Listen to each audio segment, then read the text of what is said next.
na Brutala Salmu. Pánové, jestli máte rádi muziku hrubšího zrna, pojďte se mnou letos na festival Brutala Salmu.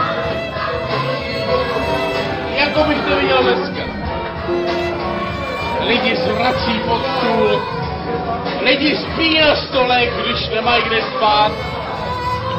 Když prší, bahna je nadbytek, sračky v tojtojkách jsou nadmíru přeplněné. Potom přijde čas na to sednout si a říct si, nebylo toho dost.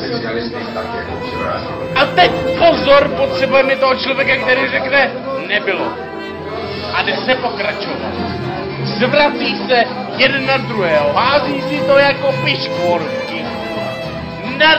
Naraz, jako kdybyste hráli mlýn. A všichni si v lajně dávali stejné figurky. Vsi pohromadě. Až pak teprve si uvědomíte, že je toho dost.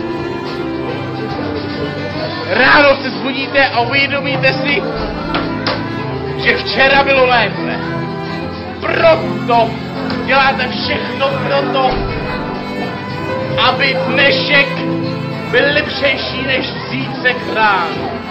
Což znamená pivo, pivo, pivo, pivo, pivo, ať je ze mě jaký panáček.